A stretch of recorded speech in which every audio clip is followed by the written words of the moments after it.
क्या आप बता सकते हैं ये लोग क्या बातें कर रहे हैं?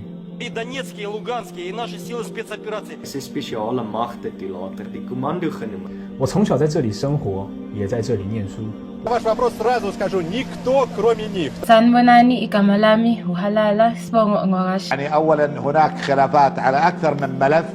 नहीं बता सकते क्योंकि ये सारी वो ज़बानें हैं जो हमें नहीं आती। तो अज्यूम करें कि इनमें से किसी ज़बान में आपके बच्चे को एक बुक पढ़ाई जा रही हो और उसे कहा जाए कि 100 पेजेस की वो पूरी किताब याद कर ले। वो रट्टा लगाकर पूरी किताब याद करने में कामयाब तो हो जाएगा, लेकिन कभी इस काबिल नहीं बन पाएगा कि उस किताब की बेस पर माशरे में कोई बदलाव ला सके, क्योंकि उसे पता ही नहीं होगा कि उसने जो अल्फाज रटे हैं उनका असली मतलब क्या था। यानी वो कुएं का मेंढक जिसे कभी पता ही ना चला कि कुएं के बाहर भी कुछ था। स्कूल्स में बच्चों को केजी से ही इंग्लिश ग्रामर और वर्ड्स मीनिंग सिखाई जाती हैं ताकि आगे जाकर वो केमिस्ट्री या फिजिक्स की बुक पढ़ सकें। लेकिन अफसोस, कुरान पढ़ने से पहले अरबी ज़बान और ग्रामर नहीं सिखाई जाती। दुनिया में सबसे ज़्यादा पाकिस्तान में हर साल 78,000 बच्चे हाफिज़ कुरान बनते हैं, लेकिन इसके बावजूद भी क्यों हम आज एक फेल्ड इस्लामी नेशन है। जिस मुल्क में इस कदर कुरान पढ़ा जाता हो उसकी ये हालत कैसे हो गई? तो इसका सिंपल सा जवाब है कि यहाँ सिर्फ कुरान पढ़ा जाता है, समझा नहीं जाता। क्योंकि अगर हमने कुरान को सही तरह पढ़ लिया होता जैसा उसका हक था,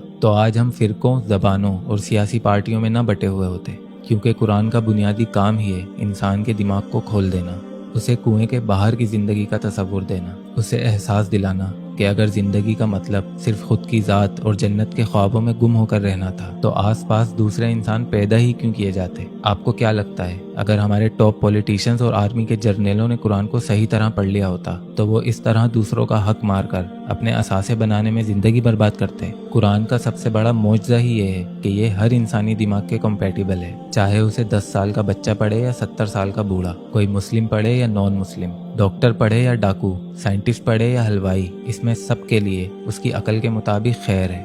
कुरान इंसानी दिमाग को खोल कर रख देता है। तो अगर आपके मौलाना साहब आपको डायरेक्ट कुरान पढ़ने से रोक रहे हैं तो वो इसीलिए है कि वो डरते हैं कि कहीं अगर आपका दिमाग खुल गया तो आपका हाथ उनके गिरबान पर होगा। हम अपनी जन्नत की लालच में बच्चों को हाफिज़ कुरान बना तो देते हैं, लेकिन इससे उसके किरदार और तबीयत पे कोई फ़र्क नहीं पड़ता जिससे वो इस माशरे में कोई तब्दीली ला पाता। उसे कुरान की हर एक आयत याद तो हो जाती है, लेकिन उससे इस दुनिया को बस उतना ही फ़ायदा पहुंचता है जितना एक 4 साल के बच्चे का मेहमानों के सामने ट्विंकल ट्विंकल लिटिल स्टार पढ़ने से पहुंचता है। तो बस आप इस एजाज़ से सिर्फ दुनिया में ही वाहवाही ले सकते हैं, क्योंकि अल्लाह तो सब जानता है। लॉजिक और मैजिक के बीच में बहुत ही बारीक सी लाइन होती है जिसे पहचानने के लिए अल्लाह ने कुरान को हमारी आंखें बनाकर भेजा है। हम सिर्फ कुरान के टेक्स्ट यानी अरबी ज़बान को मुकद्दस समझते हैं और उसकी फजीलत बस यहीं तक महदूद रखते हैं कि उसके औराकों से तावीज़ बना लिए जाएं, पानी पढ़कर दम कर दिया जाए, मुश्किल में आयतुल कुर्सी पढ़ ली जाए, मुर्दे की जान निकल रही हो तो यासीन पढ़ ली जाए। लेकिन असल जादू तो उन आयतों के मतलब में छुपा है जिसे कोई ढूंढना नहीं चाहता।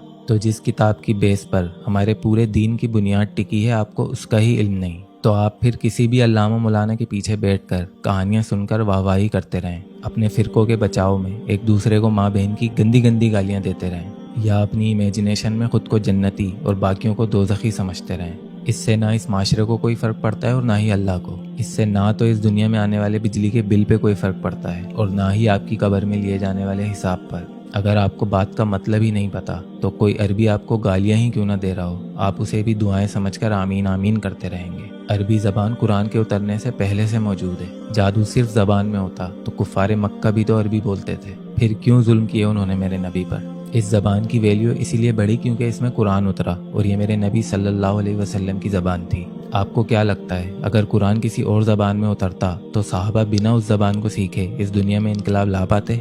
नहीं, आप सल्लल्लाहु अलैहि वसल्लम पहले उनको वो ज़बान सिखाते और फिर कुरान सिखाते। तो वैल्यू अरबी ज़बान की नहीं बल्कि उस ज़बान में उतरे कुरान के अल्फाजों के मतलब की है, जिसमें कायनात के वो राज छुपे हैं जिन्हें डिकोड कर नॉन मुस्लिम्स आज तरक्की कर रहे हैं। और हम अपने बच्चों को ज़ोर ज़बरदस्ती डंडे के ज़ोर पर हाफिज़े कुरान बनवाकर अपनी जन्नत सीधी करने में लगे हुए हैं। किसी आम किताब को भी आप बिना मतलब के रट्टा लगाकर पढ़ें तो दुनिया आपको बेवकूफ़ कहेगी। तो हम तो तारीख़ इंसानियत के सबसे कीमती और नायाब लिटरेचर के साथ ऐसा कर रहे हैं। तो क्या असल गुस्ताख़ रसूल हम खुद नहीं हैं?